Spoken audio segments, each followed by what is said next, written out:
ॐ कादलीं संयुक्तां नित्यं ध्यायन्ति योगिनां सामदं मोक्षदं चैव ओंकाराय नमो नमः।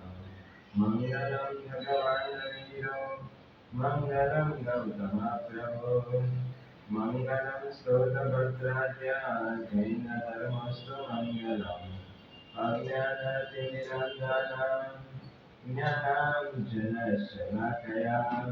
नेत्रमुन्मीलितं येन तस्मै श्रीगुरवे नमः।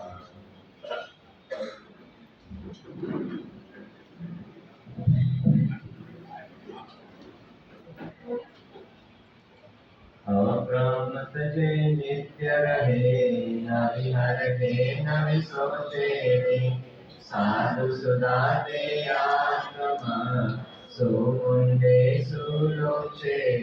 अंधकारी तरण तारणहार भक्ति हृदय सम्राट जगन्नाथेश्वर एवं परमात्मा ने नमस्कार करिए जिनने धर्मदेवની સ્થાપના કરી તત્વ રહી તે જીન શાસનની એક આગવી વિશેષતા છે। દેવ તત્વ ગુરુ તત્વ અને ધર્મ તત્વ એમાં દેવ તત્વની આરાધનાના બે દિવસો આપણે પરિપૂર્ણ કર્યા।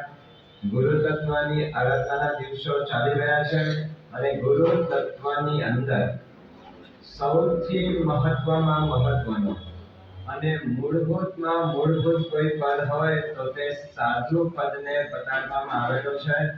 ગુરુ તત્વ જે ત્રણ વિભાગની અંદર વિભાજિત થયા છે આચાર્ય ઉપાધ્યાય અને સાધુ આ ત્રણ તત્વની અંદર ગુરુ તત્વનો મૂળભૂત કોઈ પદ હોય તો સાધુ પદ છે। આચાર્ય અને ઉપાધ્યાય એ તો ડિગ્રી છે પણ વ્યક્તિઓ જ ન હોય તો ડિગ્રીઓ કોને પ્રાપ્ત થાય?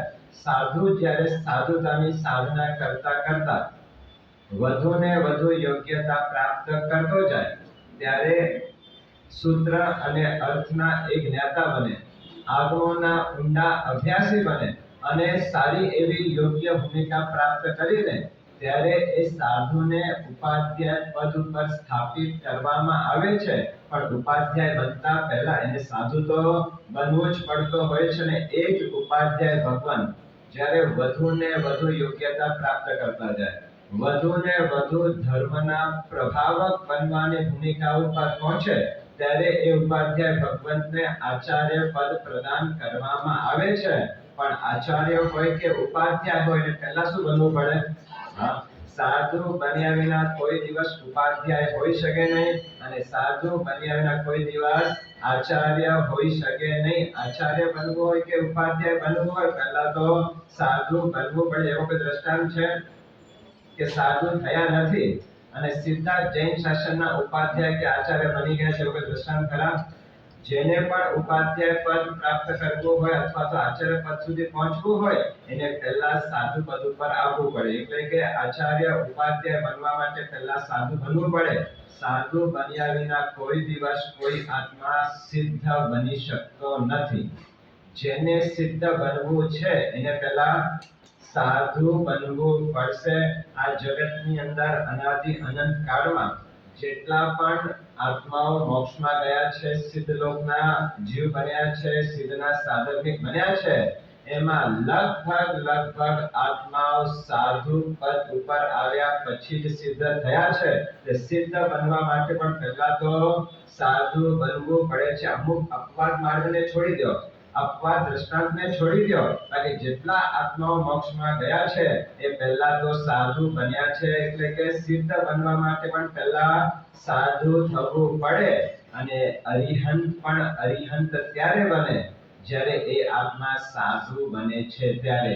વર્તમાન કુમાર સંસારી મટીને જ્યારે સાધુ બન્યા અને સાધુતાની સાધના કરતા કરતા જ્યારે ચાર ગાતી કર્મનો ક્ષય કર્યો ત્યારે એ વર્તમાન કુમાર પણ અરિહંત બની શક્યા હતા। એટલે અરિહંત પણ બનવા માટે પહેલા શું બનવું પડે? સાધુ બનવું પડતો હોય છે।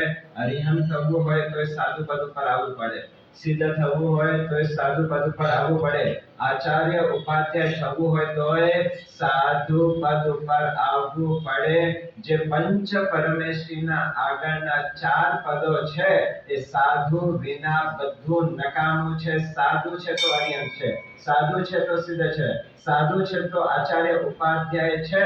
એટલે કે પંચ પરમેશ્વરીમાંથી 4 પરમેશ્વરી પદ પ્રાપ્ત કરવું હોય તો એના માટે સાધુ પદ પ્રાપ્ત કરવો પડતો હોય છે. અને જોઈ લો, પંચ પરમેશ્વરીની અંદર ભલે સાધુનો 5મો નંબર છે, પણ 9 પદની અંદર સેન્ટરમાં સાધુને સ્થાન આપવામાં આવ્યો છે.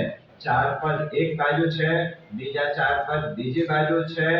9 પદના સેન્ટરની અંદર સાધુને સ્થાન આપવામાં આવેલો છે. એક બાજુ અરિહંત સિદ્ધ આચાર્ય ઉપાધ્યાય, બીજી બાજુ દર્શન જ્ઞાન ચારિત્ર તપ. બરાબર મધ્ય બિંદુની અંદર સેન્ટર પોઈન્ટમાં કોઈને 9 પદની અંદર જો સ્થાન આપવામાં આવ્યો હોય તો તે સાધુ પદને આપવામાં આવ્યો છે. જેમ અરિહંત સિદ્ધ આચાર્ય ઉપાધ્યાય એ 4 તત્વનું અસ્તિત્વ સાધુ વિના નથી, તેમ સાધુ વિના દર્શન જ્ઞાન ચારિત્ર તપનો પણ આ જગતની અંદર પ્રચાર અને પ્રસાર થઈ શકતો નથી. સાધુ વિના સમ્યક દર્શનની લાણી કોણ કરે? સાધુ વિના સમ્યક જ્ઞાનની ગંગા કોણ વહાવે? જે ધર્મ તત્વના મૂળભૂત પદો છે, મૂળભૂત અંગો છે, એને જગતની અંદર જીવતો રાખનાર, જગતની અંદર એનો પ્રચાર અને પ્રસાર કરનાર જો કોઈ પદ હોય તો તે સાધુ પદને બતાડવામાં આવેલો છે. અને તમે જોઈ લો, જે દિવસે આ પૃથ્વી ઉપર સાધુ નહીં હોય એ દિવસે આ પૃથ્વી ઉપરથી ધર્મનો અંત આવી જશે. 5મા આરાની અંદર છેવટે જ્યાં સુધી છેલ્લા આચાર્ય ક્યાં થવાના છે? દ્રુપદ સૂરી નામના આચાર્ય ભગવાન જ્યાં સુધી પૃથ્વી ઉપર હશે ત્યાં સુધી 5મા આરાની અંદર ધર્મ હશે. જે દિવસે દ્રુપદ સૂરી નામના આચાર્ય ભગવાન કાળ ધર્મ પામશે એ દિવસથી આ પૃથ્વી ઉપરથી ધર્મનો અંત આવી જશે. એનો અર્થ એ થયો કે આ ધર્મ ટક્યો છે સાધુના બળ ઉપર અને ધર્મનું શાસન ચાલે છે સાધુના બળ ઉપર. સાધુ નથી તો બધું નકામું છે. મહત્વમાં મહત્વનો કોઈ પદ હોય તો તે સાધુ પદ બતાડવામાં આવેલો છે. આજે સાધુ પદની આરાધના જ્યારે કરવા માટે આપણે તૈયાર થયા છે ત્યારે સાધુ પદ માટે શાસ્ત્રોની અંદર એનો મહિમા, એના ગુણગાન ગવાયા છે કે ન વિના તિથમ નિયંતેહિ. શું લખ્યું છે? ન વિના તિથમ નિયંતેહિ. તિથમ એટલે કે શાસન અને નિયંતેહિ એટલે કે નિર્ગ્રંથ. નિર્ગ્રંથ એટલે સાધુ. શાસન જે છે સાધુ વિના ટકી શકતો નથી. સાધુ વિના શાસન જ. તમે જુઓ, ભગવાન મહાવીર સ્વામીને કેવલ જ્ઞાન ક્યારે થયો? કેવલ જ્ઞાન ક્યારે છે? હવે આવશે. જ્યારે વર્ષે તપના પાણા આપ સૌના પૂરા થશે એના પછી બરાબર અઠવાડિયા પછી ભગવાન મહાવીર સ્વામીનું કેવલ જ્ઞાન કલ્યાણક આવશે. એટલે કે વૈશાખ સુદ દસમના દિવસે ભગવાન મહાવીર સ્વામીને કેવલ જ્ઞાન થયો હતો. અને એક નિયમ છે આ કુદરતનો કે જ્યારે તીર્થંકર પરમાત્મા સાધના કરતા કરતા જ્યારે જ્ઞાતિ કર્મનો ક્ષય કરે અને જ્યારે અરિહંત બને એટલે એ જ દિવસે એમના સંવત્સરની રચના થાય છે. જ્યારે એમને કેવળ જ્ઞાન થાય, 4 જ્ઞાતિ કર્મનો ક્ષય થાય, એ જ સમયથી તીર્થંકર નામ કર્મનો પ્રચંડ પુણ્ય એમનો ઉદયમાં આવે છે. અને જુઓ, એક ઘડી પર પહેલા એક સામાન્ય વ્યક્તિ હોય, પણ જેવો એમને કેવળ જ્ઞાન થાય એટલે આખાય કુદરતની સંપત્તિ એ તીર્થંકરના ચરણોમાં આડોળતી હોય છે. અને નિયમ છે કે જેવા તીર્થંકર બને એટલે દેવતા એમનો સંવત્સરની રચના કરે. સંવત્સરની રચના થાય કે પરમાત્માને સિંહાસન પર સ્થાપિત કરવામાં આવે અને એ જ દિવસે પરમાત્મા દેશના આપતા હોય છે. આ એક આચાર છે, એક નિયમ છે. તીર્થંકર બને એટલે દેશના આપે છે. અને તીર્થંકર જ્યારે દીક્ષા લે એ જ દિવસથી મૌન થઈ જાય છે જ્યાં સુધી કેવલ જ્ઞાન ન થાય ત્યાં સુધી બોલતા નથી. અમુક શબ્દોને જવા દો, બાકી ભગવાન મહાવીર સ્વામી 12.5 વર્ષ સુધી વચન મનથી મૌન રહ્યા હતા. અધીશ્વર પરમાત્મા 1000 વર્ષ સુધી કંઈ બોલ્યા ન હતા. અને આ ભગવાન મહાવીર સ્વામી જ્યારે દીક્ષા લઈને જ્યારે કેવલ જ્ઞાન પામ્યા, દેશના આપે, તો દેશના આપી છતાં પણ સંઘની સ્થાપના ન કરી. શા માટે? તો દસમના દિવસે કોઈ આત્મા સંસારનો ત્યાગ કરવા માટે તૈયાર ન થયો, કોઈ આત્મા વીરતિ લેવા માટે તૈયાર ન થયો, તો ભગવાન જેવા તીર્થંકર પણ સંઘની સ્થાપના કરતા નથી. તીર્થંકરને પણ સંઘની સ્થાપના કરવા માટે વીરતીધર આત્માઓ જુએ છે. દેવતાઓ તો આવ્યા હતા, એવું નથી કે દેશનાની અંદર કોઈ ના હતો. હજારો લાખોની સંખ્યાની અંદર દેવતાઓ દેશના સાંભળવા માટે આવ્યા હતા, પણ દેવતાઓ વીરતી લઈ શકતા નથી. માટે ભગવાન મહાવીરે સંઘની સ્થાપના ન કરી અને વૈશાખ સુદ 11ના દિવસે જ્યારે ઇન્દ્રભૂતિ, ગૌતમ વગેરે ભગવાનના શિષ્યો બન્યા, એ દિવસે ભગવાને સંઘની સ્થાપના કરી છે. એનો અર્થ એ થયો કે ભગવાનનો શાસન સ્થપાયો છે સાધુના બળ ઉપર, અને ભગવાનનું શાસન ચાલે છે સાધુના બળ ઉપર. આજે ઓમ રીમ નમો લોય સવ સાવણમ સાધુ પદની આરાધના કરવાની છે. ત્યારે સાધુ પદની આરાધના કરતા મારા જીવનમાં શું આવવું જોઈએ? સાધુ કેવા હોય, સાધુના લક્ષણ શું હોય, અને સાધુ પદની આરાધના કરતા મારા જીવનમાં શું પરિણામ પ્રગટવું જોઈએ, એનો જો ખ્યાલ આપણી પાસે ન હોય તો સાધુ પદની આરાધના આપણી અપૂર્ણ આરાધના કહેવાશે. 9 પદની અંદર જેને સેન્ટરનો સ્થાન આપવામાં આવ્યો છે, એવા સાધુ પદની આરાધના કરતા, સાધુનો અર્થ શું થાય? સાધુ એટલે સંસ્કૃત શબ્દ છે. એ સાધુનો અર્થ શું થાય? કેટલા શબ્દના અર્થ થાય? એના 3 થાય. કેટલા? પહેલા સાધનોથી ઇતિ સાધુ, બીજા નંબરની અંદર સહાયમ કરોતિ ઇતિ સાધુ, અને ત્રીજા નંબરની અંદર સહતે ઇતિ સાધુ. આ 3 વ્યાખ્યા સંસ્કૃતની અંદર આપેલી છે.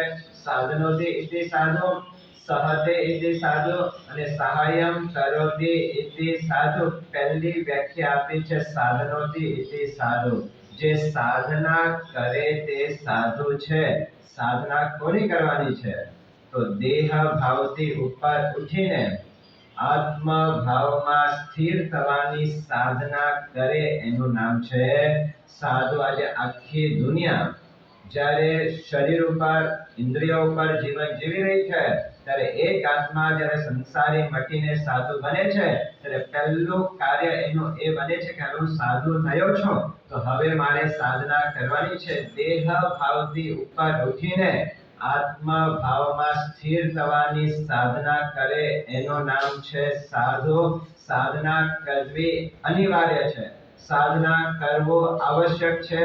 સાધના વિના ક્યારે પણ સિદ્ધિ મળતી નથી. સાધના સિદ્ધિ, જેને પણ સિદ્ધિ જોઈતી હોય ને, તમે પણ જ્યારે સંસારની અંદર જીવન જીવો છો, તો જ્યારે તમે બિઝનેસ કરવા માટે જાઓ છો, તો એના માટે પુરુષાર્થ કરો છો કે એમને એમ સંપત્તિ આવી જાય છે? હા, કેટલાય આખા જે વાળ કાળા હતા એ વાળ પણ ધોળા થઈ ગયા પુરુષાર્થ કરતા. ચિંતાની અંદર સતત શું કરવું, કેવી રીતે કરવો? સતત પુરુષાર્થ, સતત પરિશ્રમ, અને પરિશ્રમ પછી તમને કંઈક મળતો હોય છે. તો આ જગતની અંદર અનાદિ અનંત કાળથી જે કર્મોના રોગ લાગેલા છે એ એમને દૂર થતા નથી. એના માટે પહેલી વ્યાખ્યા આપી છે સાધનોથી ઇતિ સાધુ. સાધના કરે તે સાધુ છે. સાધના કરવી જ પડે. સાધના વિના સિદ્ધિ મળી શકતી નથી. અને જેને સાધના કરવી છે એને સહન કર્યા વિના ન ચાલે. સાધના એમને એમ થતી નથી. તમે પણ જ્યારે ઉપવાસ કરો છો, સહન કરો છો ને, 36 કલાક કે 40 કલાક જે પણ તમારા ઉપવાસ ચાલે છે, ભૂખ નથી લાગતી? નથી લાગતી? લાગે તો છે. જો દેવતા હોય એને ભૂખ ના લાગે, બાકી મનુષ્યને તો ભૂખ લાગે વિના રહેતી નથી. પણ તમે સહન કરો છો.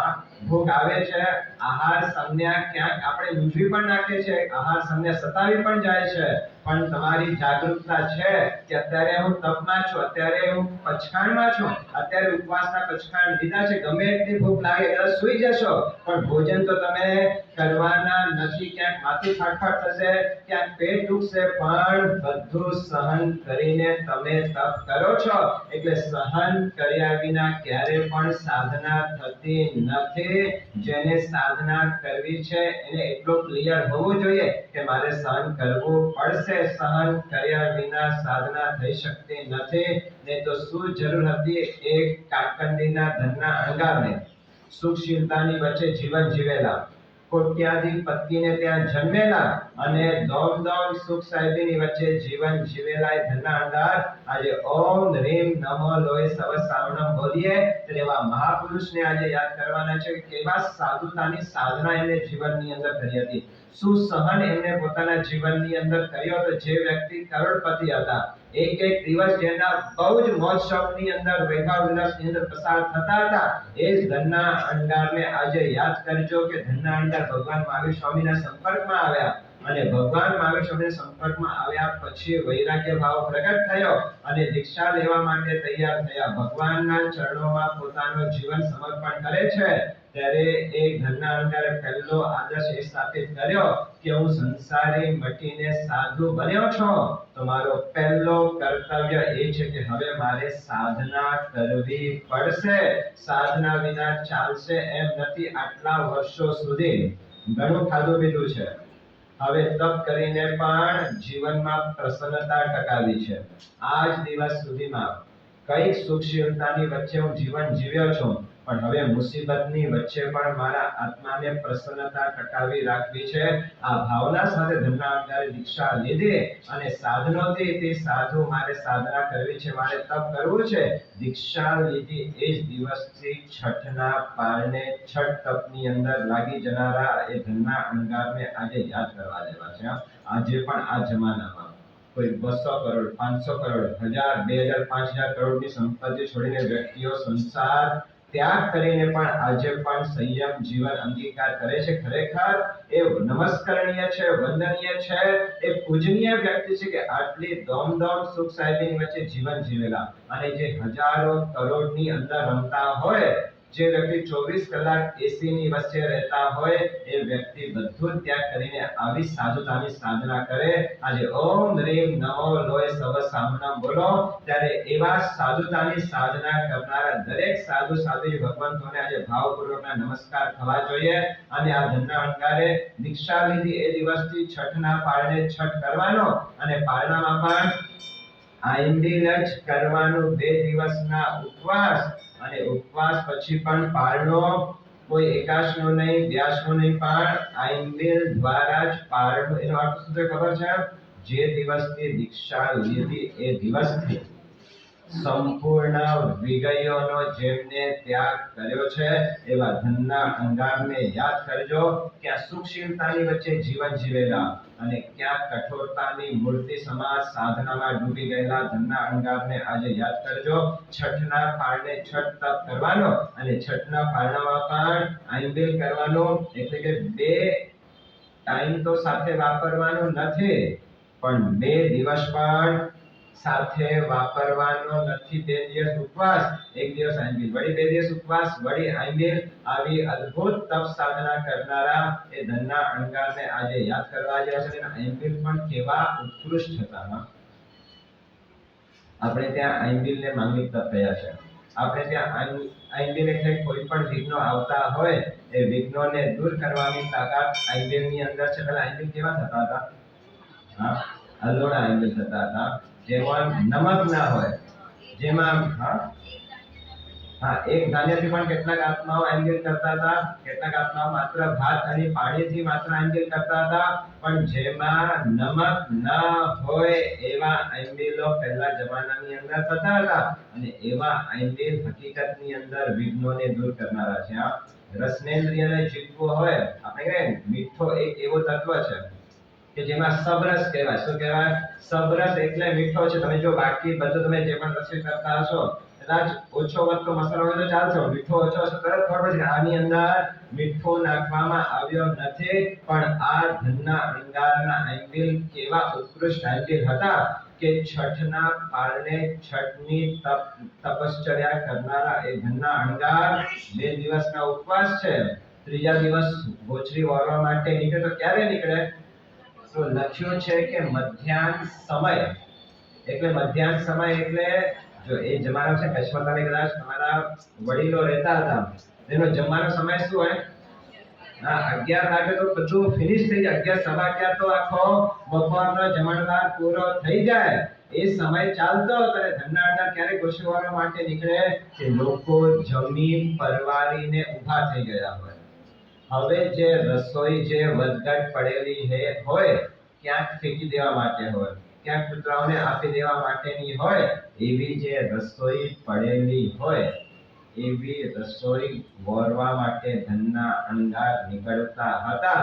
અને વોરવા માટે પણ આંબિલ છે તો બધી વસ્તુઓ ચાલે નહીં, તો ક્યાંક ઠંડા ભાત પડેલા હોય, ક્યાંક લુખી સૂકી રોટલી પડેલી હોય, એવી ગોચરી વોરાવીને વળી પાછા પોતાના સ્થાન ઉપર જાય, થોડું કાંઈ શરીરને ભાડું આપી દે અને વળી પાછો છઠ તપની સાધનાની અંદર લાગી જવાનો. આજે ઓમ રીમ નમો લોય સવ સાવણમ બોલો ત્યારે ધનના અંગારને યાદ કરવા જેવા છે કે આંબિલ પણ કેવા કરતા કે માખીના વાંચે જે હને આમ જેના ઉપર માખીને પણ બેસવાનું મન ન થાય એવી રસકસ વગરની ગોચરી છઠના પારણે આંબિલની અંદર વાપરનારા એ ધનના અંગારને આજે યાદ કરવાના છે. સાધનોથી ઇતિ સાધુ, આવી ઉત્કૃષ્ટ સાધના કરનાર ધનના અંગાર જ્યારે જમવા માટે બેસો ત્યારે આવા મહાપુરુષો જો સ્મરણમાં આવી જાય ને તો જમતા જમતા કર્મ બંધ ન થાય, પણ જમતા જમતા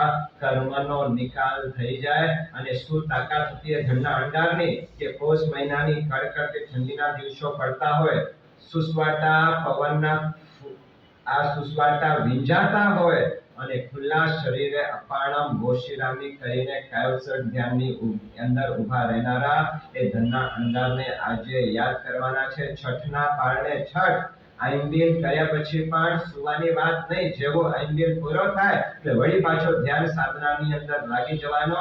અને આ એના તપની તાકાત હતી કે શ્રણિક મહારાજા જ્યારે ધનના અંગારના દર્શન કરે છે, દર્શન કરીને ભગવાન મહાવીર સ્વામી પાસે ગયા અને ભગવાન મહાવીર સ્વામી પ્રશ્ન પૂછ્યો કે પ્રભુ આપના એક એક સાધુ જોઉં છું અને મારો મસ્તક અહોભાવથી ઝૂકી જાય છે, એવા એક એક આપના ચડિયાતા સાધુ છે.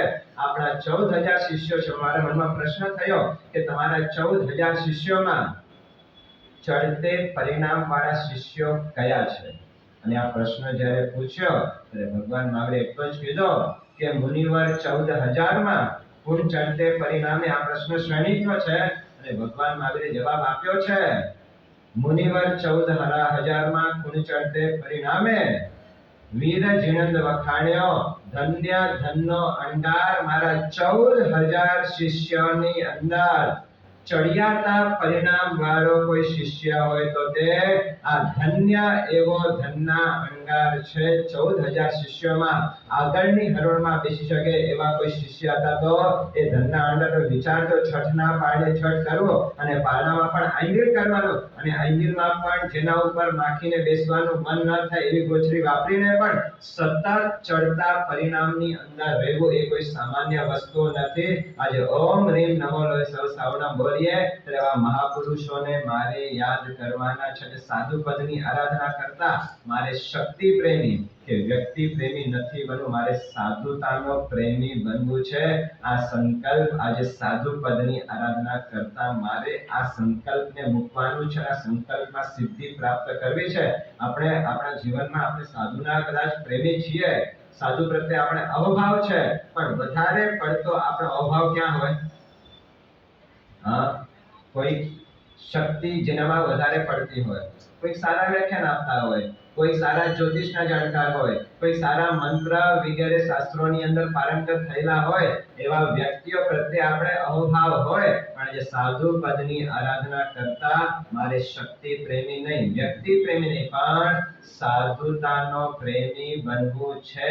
મારે જો સિદ્ધ બનવું હશે તો મારે સાધુ પદ ઉપર આવવું પડશે, અને સાધુ પદ ઉપર આવવાનો મોકો ત્યારે જ મળશે જ્યારે સાધુતા ઉપર મને પ્રેમ જાગશે. ત્યારે ચારિત્રવાન આત્મા ઉપર જ્યાં સુધી આપણે સદ્ભાવ નહીં કરીએ ત્યાં સુધી ચારિત્ર મોહનીય કર્મનો ક્ષયોક્ષમ થવાનો નથી, અને જ્યાં સુધી ચારિત્ર મોહનીય કર્મનો ક્ષયોક્ષમ નહીં થાય ત્યાં સુધી સાધુ પદ ઉપર આવવાનું મન થવાનું નથી. આજે સાધુ પદની આરાધના કરતા મારે સાધુતાનો પ્રેમી બનવું છે. જે દેવ તત્વ છે, જે ગુરુ તત્વ છે, જે ધર્મ તત્વ છે, એના પ્રત્યે મારે અટૂટ શ્રદ્ધા મારે કેળવવી છે. અને જો શ્રદ્ધાને મજબૂત કરવી હશે તો અમુક પ્રક્રિયાઓ, અમુક પ્રોસિજર માંથી મારે પસાર થવો પડશે. જ્યાં સુધી એ પ્રોસિજર માંથી હું પસાર નહીં થાઉં ત્યાં સુધી હું મારી શ્રદ્ધાને મજબૂત નહીં બનાવી શકું. પહેલી વાત, જો મારે મારા શ્રદ્ધાને મજબૂત બનાવવું હશે, મને ગુરુ ભગવંતો પ્રત્યે, દેવ તત્વ પ્રત્યે કે ધર્મ તત્વ પ્રત્યે જો મને સમર્પણ ભાવ, બહુમાન ભાવને મજબૂત બનાવવું પડે હવે તો પહેલી કન્ડિશન આપી છે કે તમારે કન્વર્ઝેશન કરવો પડશે, તમારે સંવાદ કરવો પડશે. જ્યાં સુધી તમે સંવાદ નહીં કરો ત્યાં સુધી તમારી શ્રદ્ધા મજબૂત બનવાની નથી. આ ભગવતી સૂત્ર છે. શું છે? ગૌતમ સ્વામી અને ભગવાન મહાવીર સ્વામી વચ્ચેનો સંવાદ છે. ભગવાન મહાવીર સ્વામીને ગૌતમ સ્વામીએ પ્રશ્ન પૂછ્યા છે અને ભગવાન મહાવીર સ્વામીએ ગૌતમ સ્વામીના જવાબો આપ્યા છે. અને કોઈ પણ યાદ રાખજો, શ્રદ્ધા હોય, આત્મીયતા હોય, પ્રેમ હોય, લાગણી હોય કે સ્નેહ હોય, એ ત્યારે જ મજબૂત થાય જ્યારે અભિવ્યક્તિ થાય ત્યારે. જ્યાં સુધી અભિવ્યક્તિ થતી નથી ત્યાં સુધી તમારી શ્રદ્ધા, પ્રેમ મજબૂત થવાનો નથી. વંચુલ તમને ખ્યાલ છે ને દ્રષ્ટા? 4 મહિના સુધી કોને ત્યાં રહ્યા હતા? इस गुरु भगवान सॉरी वंचुल नहीं पण वंचुलना जे गुरु भगवान था एवा लगभग धर्मकोश सुरेश्वरजी महाराज साहेब ए धर्मकोश सुरेश्वरजी महाराज साहेब 4 महीना સુધી વંચુલના ઘરની અંદર રહ્યા હતા, ચોરોની વચ્ચે રહ્યા હતા, પણ સંવાદ ન થયો તો કોઈ પરિવર્તન ન આવ્યો. પણ 4 મહિના જેવા પૂરા થયા અને જેવા ગુરુ ભગવંતે વિહાર કર્યો અને જ્યાં બોર્ડર ક્રોસ કરી ત્યાં એક આચાર્ય ભગવંતે વંચુલને કીધું કે મને તારામાં યોગ્યતા દેખાય છે, જો તું સહમતિ આપતો હોય તો તને કંઈ કહેવા માંગુ છું. અને એ વખતે આ વંચુલ કહે છે કે મેં તમને ઉપદેશ આપવાની ના પાડી. બરાબર છે ને?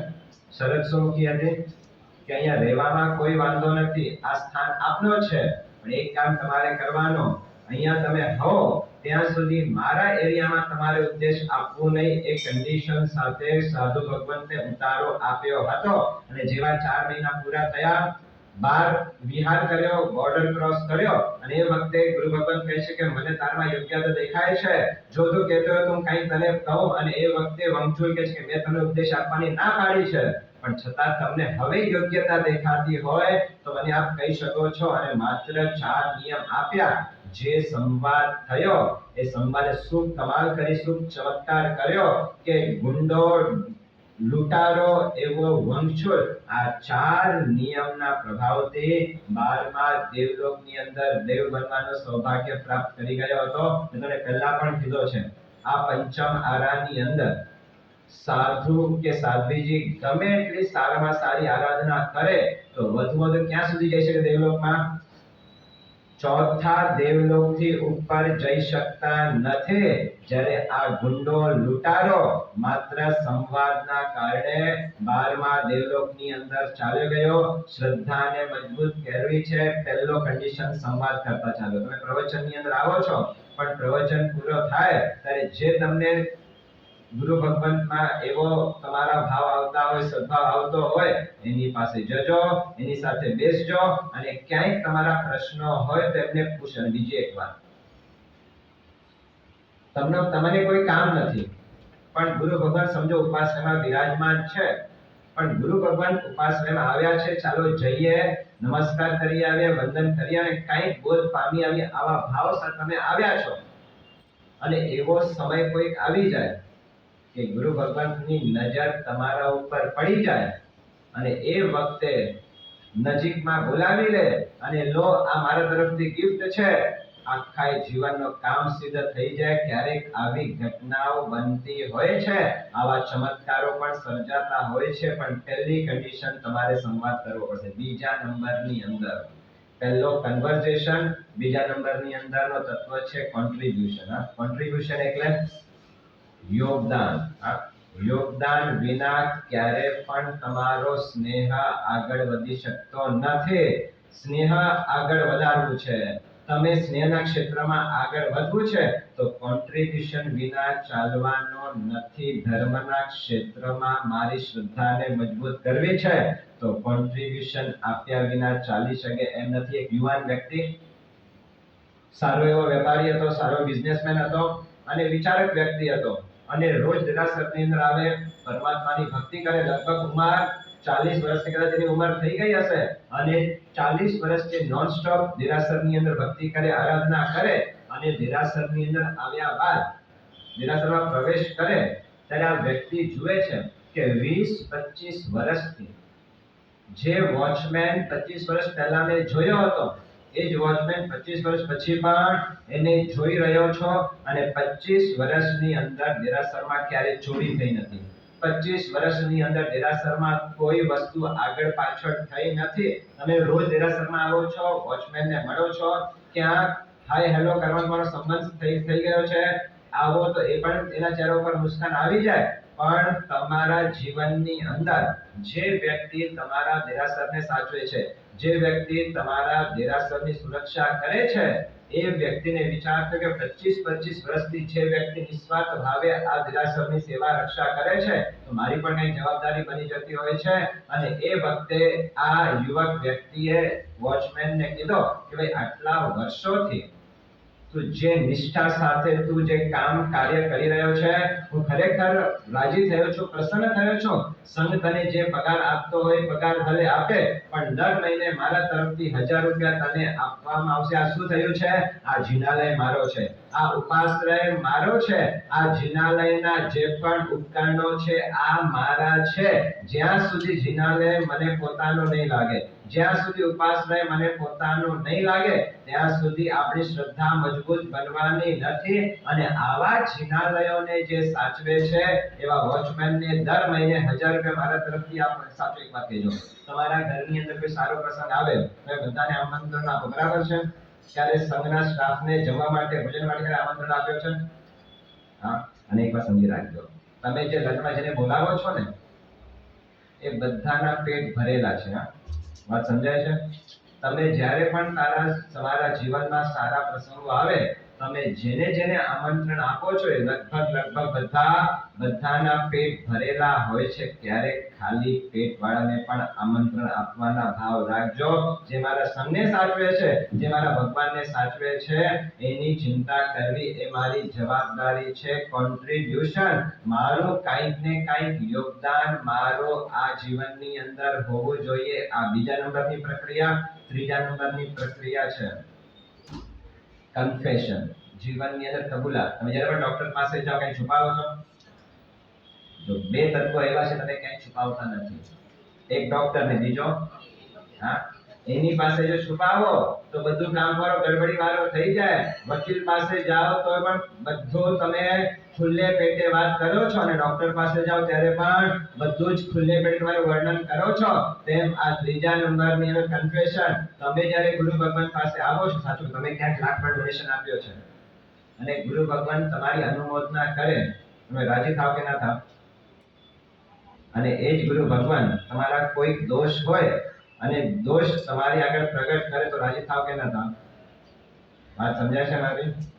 તમારી અનુમોદના કરીએ, તમારા કોઈ પ્રશંસા કરે, તમારું કોઈ એપ્રિશિએશન કરે તો રાજીપો થાય. પણ ત્યાં ગુરુ ભગવાન તમારા આત્મવિકાસ માટે આ તમારામાં દોષ છે, આનાથી દૂર થવાના પ્રયત્ન કરજો, આવી કદાચ સલાહ આપી દે તો રાજીપો થાય કે ના થાય? હા. માત્ર અનુમોદના કરતા રાજીપો થાય અને કદાચ કોઈ ગુરુ ભગવાન સારા ભાવથી તમારા દોષો તમને કહે કે આમાંથી બચવા જેવું છે, એ સાંભળ્યા બાદ પણ જો રાજીપો આવે તો સમજજો કે તમે ગુરુના ભક્ત છો, કારણ કે અનુમોદના તો બધાને રાજીપો થાય, પણ મારા આ દોષ છે મને ખબર નહોતી, પણ ગુરુ ભગવંતે મારા આત્મા વિકાસ માટે આ સૂચન કર્યું છે, તો ચોક્કસ મારે એ સૂચન ઉપર વિચાર કરવા જેવો છે. જો આ દોષ એમને બતાડ્યા ન તો મને ખબર જ ન પડત, અને આ દોષ કદાચ મારા આત્માની અવગતિ કરી દીધી હોત, પણ સારું થઈ ગુરુ ભગવંતે મારું ધ્યાન આ તરફ દોર્યો છે. ત્રીજા નંબરની અંદર કન્ડિશન આવે છે કન્ફેશન, ચોથા નંબરની અંદર વાત છે કનેક્શન. ગુજરાતીમાં કનેક્શનનો અર્થનો શબ્દનો અર્થ એ બતાડ્યો છે, મારો અને તારો આપણું બની જાય એ કનેક્શન. સમજાય છે? મારો અને તારો જે અલગ અલગ છે એ નહીં, પણ મારો અને તારો આપણું બની જાય એ કનેક્શન સાચો છે. એક એવી ઘટના બની નારદજી. એ નારદને એવો નશો હતો કે મને કૃષ્ણ પ્રત્યે જે પ્રેમ છે, મને કૃષ્ણ પ્રત્યે જે સદભાવ છે, મને કૃષ્ણ પ્રત્યે જે બહુમાન છે, આવો બહુમાન આ દુનિયામાં બીજા કોઈની પાસે નહીં હોય એવો નશો કોને હતો? નારદજીને હતો. એટલે નારદજીને આ નશો હતો એટલે એક દિવસ નારદજીએ કૃષ્ણને પૂછ્યો કે પ્રભુ શું લાગે છે આપને કે મને તમારા પ્રત્યે જે પ્રેમ છે એટલો પ્રેમ બીજા કોઈને આ દુનિયામાં કોઈને છે ખરો? જ્યાં પ્રશ્ન કૃષ્ણને નારદજીએ કર્યો ત્યારે કૃષ્ણ એટલો એક કામ કર, તારા પ્રશ્ન જવાબ પછી આપજે. એક કામ કર, સામે જે ઝોપડી દેખાય છે ને એમાંથી મારા માટે પાણી લઈ આવ. નારદજીને થઈ ગયા પ્રશ્ન શું પૂછ્યો છે, મને પાણી લાવવા માટે મોકલે છે, પણ આજ્ઞાથી થતા એટલે નારદજી સામે ઝોપડીની અંદર પાણી લેવા માટે જાય છે, પણ ઝોપડીની અંદર જાય એના પહેલા પોતાનો વેશ પરિવર્તન કર્યો, પોતાનો રૂપ પરિવર્તન કર્યો છે. કોઈને ખબર ના પડે કે નારદજી છે ને રૂપ પરિવર્તન કરીને એ ઝોપડીની અંદર ગયા. ઝોપડી બહુ નાની હતી, બહુ સાંકડી હતી, અને ઝોપડીની અંદર કાંઈ એવો સામગ્રી કોઈ એવા મટીરીયલ કશું જ નથી. ઝોપડીમાં બહુ લિમિટેડ સંખ્યાની અંદર સાધનો છે, અને આવી ઝોપડીની અંદર જ્યાં પ્રવેશ કર્યો ત્યાં ઝોપડીમાં એક ડોશીમાં મૈયા દેખાણા. પણ એમાં એક આશ્ચર્ય એ હતું કે ઝોપડીની અંદર ગયા ને તો ઝોપડીમાં 3 ખુલ્લી તલવારો દેખાણી. નારદજીને થયો કે આ ઝોપડીમાં કંઈ છે નહીં, એકલા ડોશીમાં એકલા રહે છે, અને આ 3 ખુલ્લી તલવાર શા માટે રાખી છે? ધ્યાનમાં રાખવી જોઈએ, પણ આ ખુલ્લી તલવાર શા માટે રાખી છે? પ્રશ્ન થયો, રહસ્ય શું છે? એટલે ડોશીમાં કહે છે કે મૈયાજી એક પ્રશ્ન છે કે આ 3 તમે જે તલવારો ખુલ્લી રાખી છે એનો રહસ્ય શું છે? આ 3 તલવારો કોના માટે છે? અને ત્યારે ડોશીમાં એક ફોર્સ આવી ગયો, એક જોશ આવી ગયો કે આ પહેલી તલવાર છે ને અર્જુન માટે રાખી છે. એટલે પણ નારદને થયું કે આ ડોશીમાને વળી એવી દુશ્મની શું છે અર્જુન સાથે કે ખુલ્લી તલવાર રાખી છે? પણ શું થયું ડોશીમા? આ એવી તમારી શું દુશ્મનાવટ છે? એવું શું ઘટના બની છે કે તમે અર્જુન માટે આ ખુલ્લી તલવાર રાખી છે? એ વખતે ડોશીમાએ કીધું કે આ એટલા માટે ખુલ્લી તલવાર મૂકી, જો અર્જુન મળે તો ટુકડે ટુકડા કરી નાખું એના. મોટી ઉંમરના ડોશીમાને આવી જનનતા પછી શું થયું? એવું શું થયું? આ અર્જુન એવો નકામો છે કે મારા પ્રભુને યુદ્ધની અંદર ઝોપી નાખ્યા, અને યુદ્ધની અંદર ઘોડા ચલાવવા માટે મારા પ્રભુને રાખ્યા છે, યુદ્ધમાં રથ હંકારવા માટે મારા પ્રભુને બેસાડ્યા છે. જો અર્જુન મળે તો પહેલા ટુકડે ટુકડા કરી નાખું. મારી સાથે આ ડોશીમાએ નારદજીને જવાબ આપ્યો કે પહેલા તલવારનો રસ ખબર પડી ગયો એટલે આ બીજી તલવાર કોના માટે છે? આ બીજી તલવાર છે ને દ્રૌપદી માટે. એને શું ગુનો કર્યો છે? ગુનો એ કર્યો છે, એક તો અસભ્ય વચનો એમને કીધા, અને એના કારણે આખી મહાભારત ઊભી થઈ ગઈ. અને મહાભારતની અંદર જ્યારે દુર્યોધન એમના વસ્ત્ર હરણ કરે છે ત્યારે ભીમ મને બચાવો, ભીષ્મ મને બચાવો, યુધિષ્ઠિર મને બચાવો, અર્જુન મને બચાવો, બધાને યાદ કર્યા. કોઈ બચાવવા માટે તૈયાર ન થયા ત્યારે છેલ્લે એને મારા ભગવાનને યાદ કર્યા છે. જેને પહેલા યાદ કરવું જોઈએ એને છેલ્લે યાદ કર્યા છે, પણ વસ્ત્ર હરણ થાય ત્યારે યાદ કર્યું છે. જો દ્રૌપદી મળે તો એના કટકા કરી નાખો. લાગે ડોશીમાં બહુ ખતરનાક લાગે છે. એટલે ડરતા ડરતા પૂછ્યું કે ડોશીમાં આ ત્રીજી તલવાર કોના માટે છે? નારદ તો પોતાનું રૂપ બદલીને આવ્યો હતો અને ડોશીમાએ કીધું કે આ ત્રીજી તલવાર છે ને નારદિયા માટે છે, જો નારદિયો મળે તો ખતમ કરી નાખ. પણ શું છે એને શું ગુનો કર્યો છે કે હરામખોર 24 કલાક ભગવાન ભગવાન ભગવાન કરે છે, અડધો કલાક પણ ભગવાનને આરામ આપતો નથી. એ શરમ નથી આવતી કે ભગવાનને પણ થોડો આરામ કરવા માટે આપો? 24 કલાક ભગવાન ભગવાન ભગવાન. જો નારદ મળે તો ને કાપી નાખો. જ્યાં સાંભળ્યો એટલે ડોશીમા પાસે પાણીની સીધો ભાગ્યો નારદજી અને કૃષ્ણ પાસે આવ્યો. કૃષ્ણ શું થયો? જો ના કૃષ્ણજી હવે બીજી વખત ક્યારે પણ મને એ ડોશીમા પાસે પાણી લેવા માટે મોકલતા નહીં. કૃષ્ણએ બતાડી દીધું જે નશો હતો ને કોને? નારદજીને, કે મને જે પ્રેમ છે એવો કોઈ પ્રેમ આ દુનિયામાં કૃષ્ણ પ્રત્યે કોઈને નહીં હોય. પણ આજે આ ડોશીમાએ સાબિત કરી દીધો કે મારા કરતા પણ ચડિયાતો પ્રેમ એ ડોશીમાની અંદર રહેલો છે.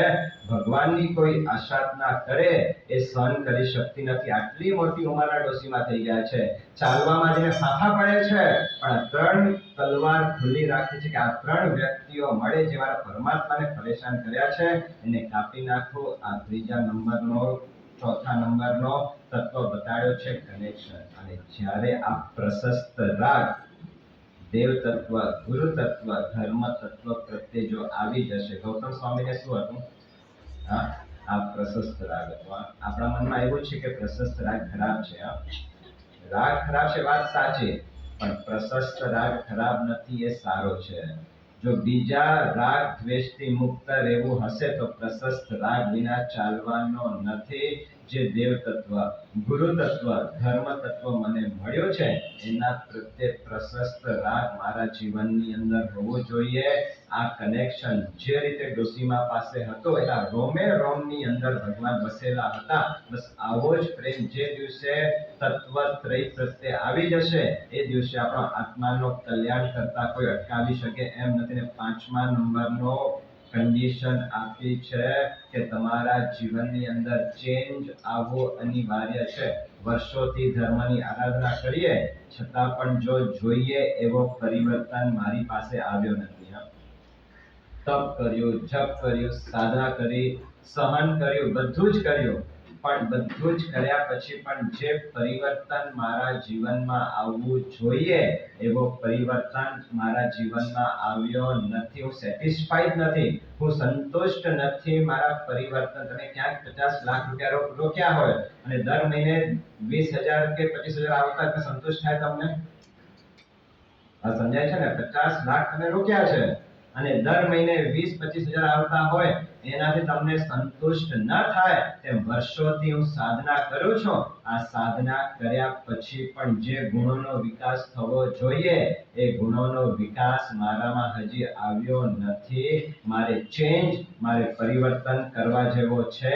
આ પ્રક્રિયામાંથી જ્યારે આપણે પસાર થશું ત્યારે દેવ તત્વ, ગુરુ તત્વ, ધર્મ તત્વ પ્રત્યે આપણી શ્રદ્ધા અવિહળ બન્યા વિના રહેશે નહીં. અને જ્યારે આવી શ્રદ્ધા આવી જશે, જે શ્રદ્ધા સુલસાને હતી, જે શ્રદ્ધા શ્રેણિકને હતી, જે શ્રદ્ધા રેવતીને હતી, આવી શ્રદ્ધા જો જીવનની અંદર આવી જશે આપણો આત્મકલ્યાણ ચોક્કસ થયા વિના રહેશે નહીં. આજે સાધુ પદની આરાધના કરતા કરતા કરતા મારે આવા સાધુતાના પ્રેમી મારે બનવું છે.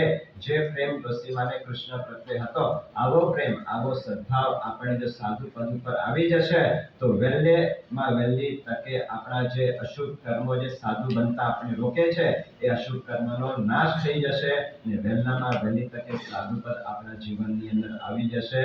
ડાયો માણસ એ જ કહેવાય. ખબર જ છે કે જો સિદ્ધ બનવું હશે તો સાધુ તો બનવું જ પડશે.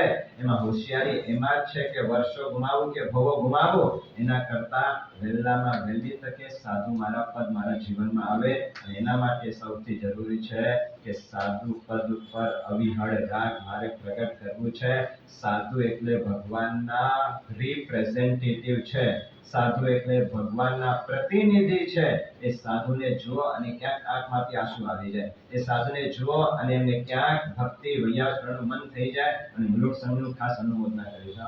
જે આપના હૃદયની અંદર સાધુ પ્રત્યેનો સદભાવ છે, જે ગુરુ ભગવંતો પ્રત્યેનો સદભાવ છે કે અહીંયા જે પણ ગુરુ ભગવંતો આવે એ સંતુષ્ટ થઈને જાય, એ બહાર ગયે એના મૂલણ સંઘ એટલે ભાવિક સંઘ છે કે ત્યાંના લોકો ભદ્રિક છે, ત્યાંના લોકો સાધુ સંતો પ્રત્યેના એક પ્રેમી છે। આ ગામોગામ આ વાત સાંભળવા માટે મળે છે। હું ખાસ આપ સૌની અનુમોદના કરું છું કે જે રીતે આ ભક્તિ કરો છો, જે રીતે આપ રિયાવત કરો છો, વ્યક્તિ પ્રેમી નહીં, શક્તિ પ્રેમી નહીં, પણ આપ બધા સાધુતાના પ્રેમી છો। કોઈ પણ સાધુ સાધ્વીજી ભગવંતો આવે એની સેવા વૈયાવત કરવા માટે આપ હર હંમેશ તૈયાર રહેતા હો છો। બસ આવો જ પ્રેમ દિન પ્રતિદિન વૃદ્ધિ પમાડતા જાઓ। આ પ્રેમ, આ શ્રદ્ધા, આ સમર્પણ ભાવ જ આપણા આત્માનું કલ્યાણ કરશે। આજે કેટલાય એવા સાધુ ભગવંતો છે, કેટલાય એવા સાધ્વીજી ભગવંતો છે જે ઉત્કૃષ્ટ ચારિત્રનું પાલન કરે છે, ઉત્કૃષ્ટ સાધના કરે છે, ઉત્કૃષ્ટ સ્વાધ્યાય કરે છે। એ બધા જ મહાન આત્માઓને આજે સ્મૃતિમાં લાવીને એ બધા જ મહાત્માઓને ભાવપૂર્વકના નમસ્કાર કરવાના છે। વંદના તે પાપની કંદના રે, આપણે એવું બધા ચારિત્ર ન પાડી શકીએ, આપણે એવી સાધના ન કરી શકીએ, પણ આપણે શું કરી શકીએ તો માત્ર ભાવપૂર્વકના વંદના કરી શકીએ એમ છે। એ સાધુ પદની આરાધના કરતા ભૂલે ચૂકે પણ મારા જીવનની અંદર કોઈ સાધુ સાધ્વીજી ભગવંતોની આસ્થાપના ન થઈ જાય એની મારે ખ્યાલ રાખવાનો છે। અને જેટલો બને એટલો બહુમાન ભાવ મારા જીવનમાં વૃદ્ધિ પામતો જાય એટલો એ ભાવને મારે વૃદ્ધિ પમાડવું છે। એવા મંગલ ભાવના સાથે બધા જ મહાપુરુષો સાધુ ભગવંત ધનાંડાર હોય, ગસુકુમાર મુનિ હોય, મેતારાજ મુનિ હોય, એવા જે સાધુ ભગવંતો થઈ ગયા છે અને વર્તમાન સમયની અંદર પણ જે પણ મહાત્માઓ તમને દેખાય છે એ બધાને ભાવપૂર્વકની વંદના કરતા કરતા જ્યારે મોકો મળે ત્યારે એ ગુરુ ભગવંતોની વૈયાવત ભક્તિ કરવામાં પીછેહટ કરશો નહીં। એ ભક્તિ આપણા જીવનને તારી દેશે। આવા સાધુ પદની સાધના કરતા કરતા આવી ભક્તિ આપણા હૃદયમાં પ્રગટ થાય દ્વારા આપણા જીવનનો મંગળ થાય એ જ મંગળ શુભકામના। અચ્છા, ઉપવાસ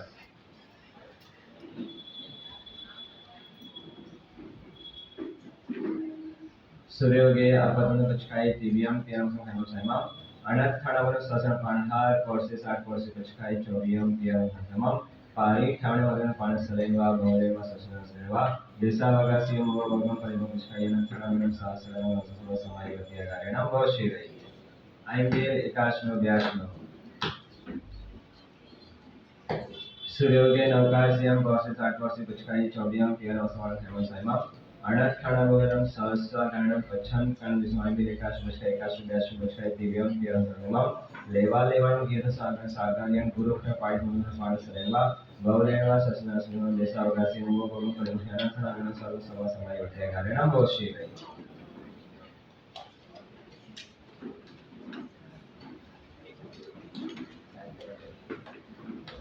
સિદ્ધ ચક્રના ગુણ ગણા